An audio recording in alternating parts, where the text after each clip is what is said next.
बाद स्वागत है आप सभी का। तो चलिए अब मुकाबला शुरू करते हैं और इन टॉप 6 उम्मीदवारों को रखते हैं। हालांकि 3 ही उम्मीदवार आज जूरी राउंड के लिए आए हैं जूरी की कसौटी पर, जिसकी शुरुआत हम करेंगे संबोधन राउंड से। संबोधन राउंड के नियम के मुताबिक हर एक उम्मीदवार 3 मिनट तक जनता को संबोधित करेंगे, जिसके लिए संबोधन के विषय हम आपको पहले ही बता चुके हैं और अब एक बार फिर अपने दर्शकों को भी बता देते हैं कि इन उम्मीदवारों के संबोधन के दौरान इन बातों को ध्यान रखना जरूरी है कि इनके हलके की समस्याएं क्या हैं, इनके हलके और प्रदेश के लिए इनकी सोच क्या है, और साथ ही ये जनता को ये भी बताएं कि आखिरकार जनता इन्हें क्यों चुने। इसके अलावा आपके संबोधन की समय सीमा बताने के लिए जज साहब 3 वार्निंग देंगे। पहली वार्निंग तब मिलेगी जब आपके संबोधन का 1 मिनट बचा होगा, दूसरी वार्निंग बेल 30 सेकंड पर मिलेगी और फिर तीसरी वार्निंग ये बताएगी कि अब आपका वक्त खत्म हो चुका है।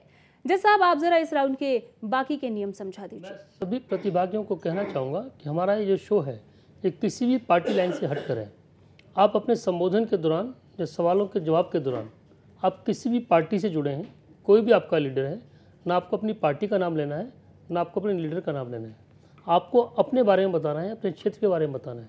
जो विषय आपको दिए गए हैं कि 3 मिनट के अंदर आप ये बताएं कि आपके क्षेत्र की समस्याएं क्या हैं, आपका अपने क्षेत्र के प्रति, प्रदेश के प्रति आपका विज़न क्या है, आपकी सोच क्या है, क्या आप करेंगे।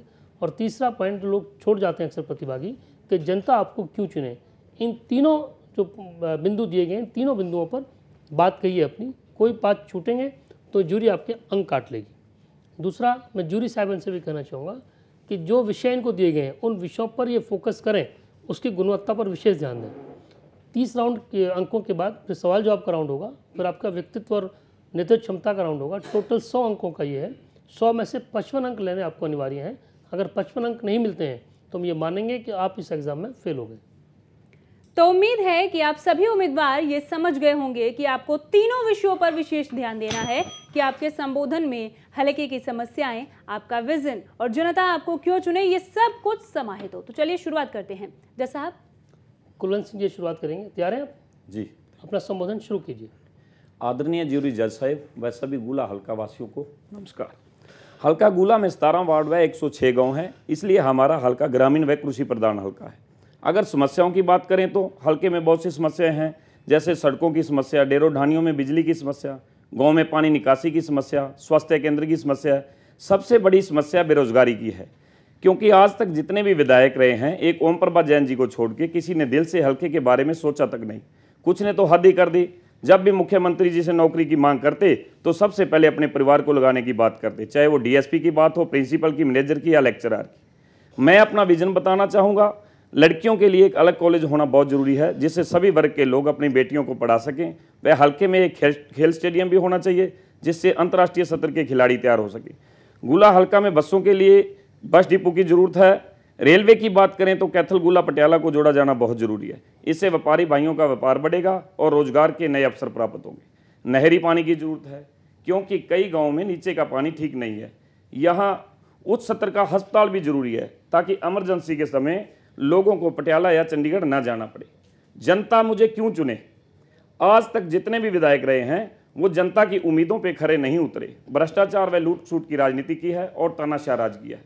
आज अगर राजनीति की बात की जाए तो पिछले काफ़ी समय से हल्का गुला में भ्रष्ट व तानाशाह लोगों ने कब्जा कर लिया था और अच्छे लोगों ने राजनीति से मुँह मोड़ लिया था।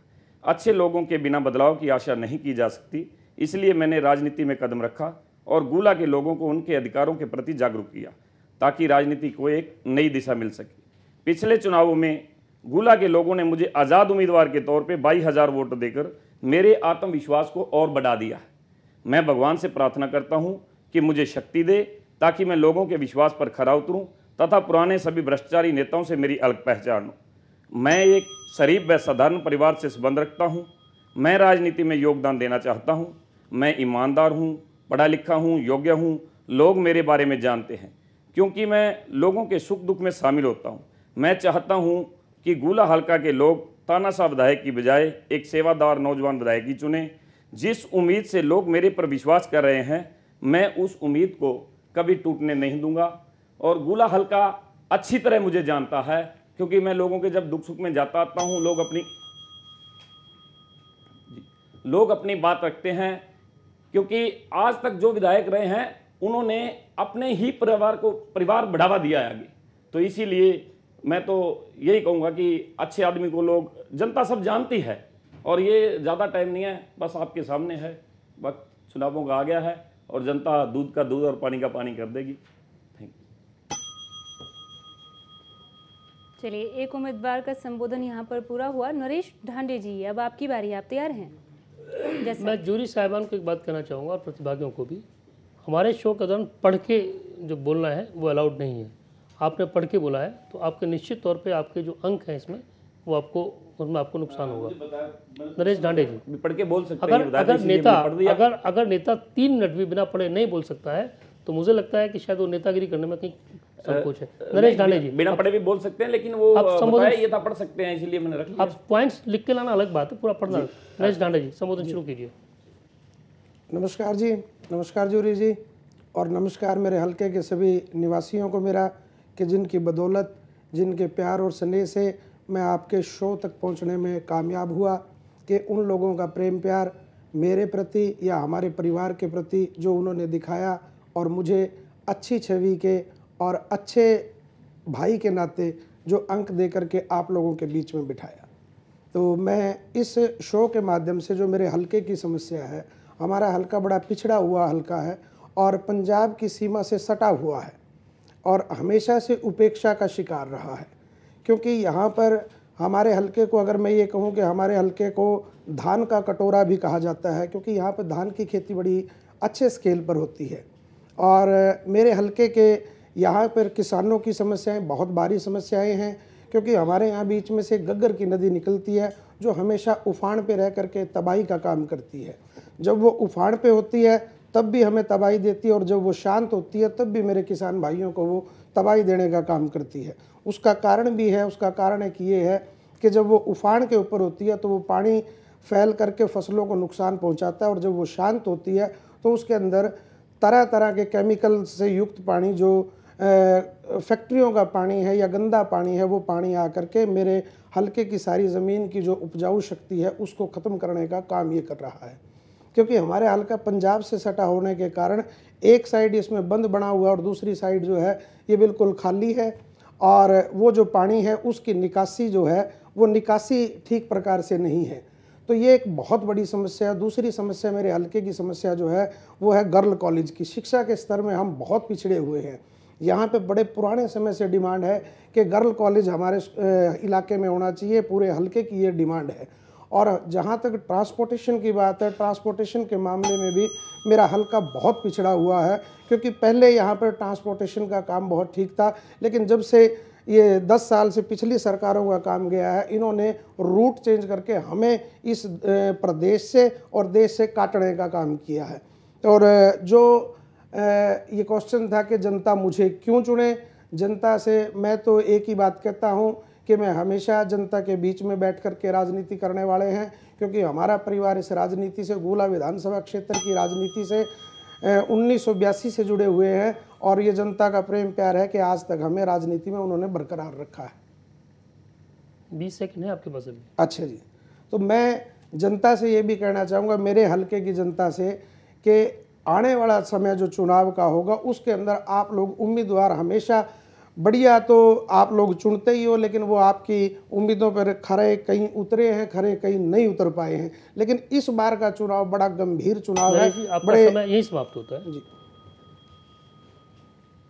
और अब बारी है ओमताराम वाल्मीकि जी आपकी, आप तैयार हैं? जैसा ओमता जी, आपका समय शुरू होता है अब।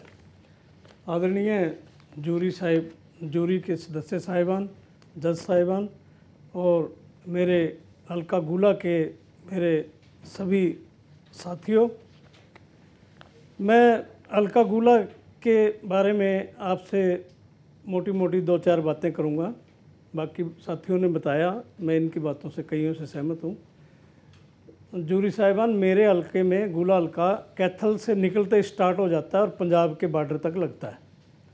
यहाँ पे सबसे बड़ी समस्या मैं समझता हूँ एजुकेशन की है। हमारे हलके में सिर्फ एक डीएवी कॉलेज है, 2 ब्लॉक हैं, 110 के आसपास पंचायतें हैं हमारे हलके में, 2 ब्लॉक हैं, सीवन ब्लॉक और गुला ब्लॉक। सीवन ब्लॉक में कोई कॉलेज नहीं है। गुला ब्लॉक में एक डीएवी कॉलेज है चीका शहर में। वो मतलब बच्चों की जो पढ़ाई की वो उम्मीद है वो पूरी नहीं करता। इसलिए सबसे ज़रूरी एजुकेशन, आज के माहौल में एजुकेशन सबसे ज़रूरी है। एक सीवन में कॉलेज होना चाहिए लड़कियों का भी और लड़कों का भी। एक कॉलेज गुला में, एक और गवर्नमेंट कॉलेज गुला में होना चाहिए। एक पॉलिटेक्निक कॉलेज है, वो पूरी वो एरिया की जो समस्या है उसको पूरी नहीं करता। तो मेरा आपसे अनुरोध है कि आपने ये जो चैनल स्टार्ट किया है ये बहुत बढ़िया, इससे बड़ी जागरूकता आई है हमारे हल्के के लोगों में। बातें करते हैं आपके चैनल के बारे में, भाई ये इन्होंने एक अच्छा प्रयास शुरू किया। और मैं आपसे प्रार्थना है कि इसके माध्यम से, आप चैनल के माध्यम से लोगों को जागरूक भी किया करो, भाई आपके हल्के में ये बातें होनी चाहिए। हम तो करते ही हैं, समय समय पे लोगों में के बीच में रहते हैं। मेरी 30 साल की सर्विस रही है, वेटनरी में था मैं, वेटनरी डॉक्टर, VLDA जिसको बोलते हैं। गाँवों में 10-12 गाँव का इंचार्ज था मैं। तो मेरी तकरीबन 30 साल की नौकरी उसी एरिया में रही है। तो हमारे एरिया में पानी की बहुत समस्या है। ये जो एरिया है अपना गग्गर के आसपास का जितना भी एरिया है, ये यहाँ का जो किसान है वो पानी से महरूम है। टेलों पे पानी नहीं जाता। वो पानी के लिए बड़ी एजिटेशन भी किए हैं किसानों ने। मैं इस चीज़ से सहमत हूँ और उनको पूरा पानी मिलना चाहिए। और रही बात क्षेत्रवाद की, जैसे आपने ये पॉइंट उठाए हैं क्षेत्रवाद का, क्षेत्रवाद तो हर कोई करता है, जितने भी चीफ मिनिस्टर हुए हैं। मैं इस चीज़ से सहमत नहीं हूँ, भाई क्षेत्रवाद नहीं होना चाहिए। सारे हरियाणा का एक विकास, एक नज़र से विकास होना चाहिए। चलो थोड़ा बहुत जो कोई CM बनता है वो थोड़ा बहुत 19-21 कर ले अपने इलाके में, लेकिन सारे हरियाणा को एक नज़र से देखे तो बहुत बढ़िया रहेगा। रही भाई आपने ये कहा भी MLA हो तो कैसा हो, भाई मैं तो ओमता जी आपका समय ही समाप्त होता है।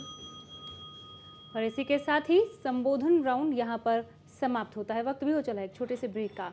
ब्रेक से लौटने पर इन सभी उम्मीदवारों को तैयार रहना होगा जूरी के सवालों का जवाब देने के लिए सवाल जवाब राउंड में।